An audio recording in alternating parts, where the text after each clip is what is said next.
Israel has managed to blow up thousands of pages and walkie-talkies that have been in the pockets of Hezbollah members. Joining me to discuss more is former Foreign Minister Alexander Downer, live from the great city of Adelaide. And Alexander, I have to say you're looking a bit Malcolm Turnbull tonight in your leather jacket there. Well, he's not the only person on the planet who has a leather jacket. I think George W. Bush from time to time wore leather jackets.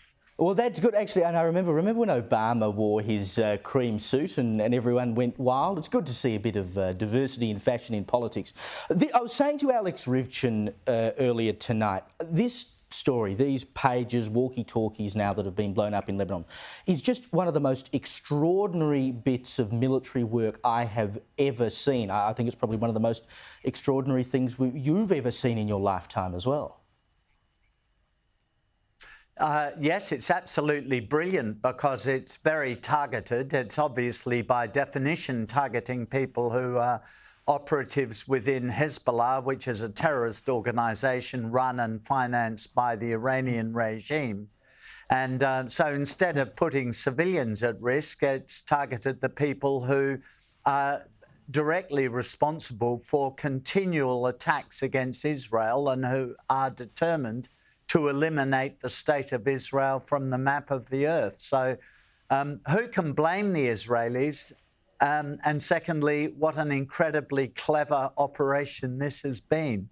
Well, the US says that they had no knowledge of it. I just can't wrap my head around how you managed to do something like that undetected and get away with it.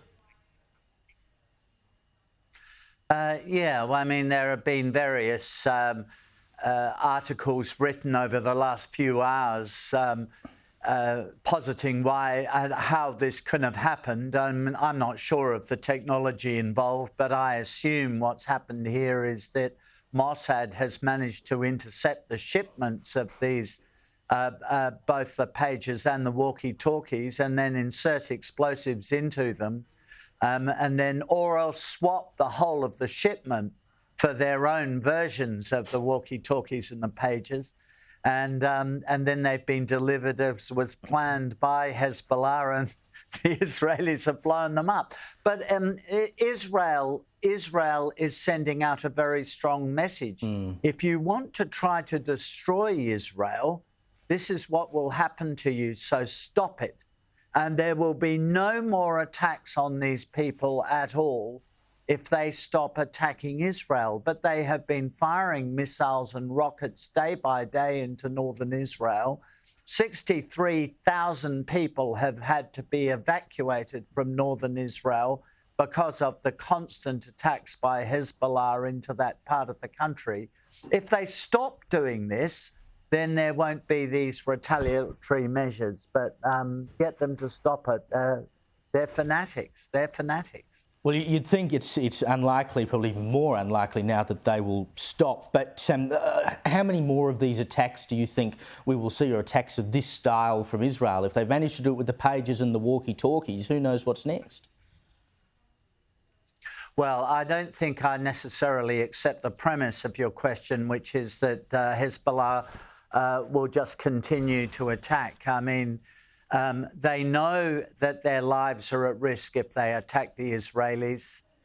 They don't know where Israel will come from next. They don't know what technology they can use, or if they can use any technology. How are they going to communicate with each other except by carrier pigeon and by messengers on foot? I mean, it's going to be extraordinarily difficult for them to run these operations in future. But ultimately, what viewers have to remember is behind all of these attacks on Israel lies Iran.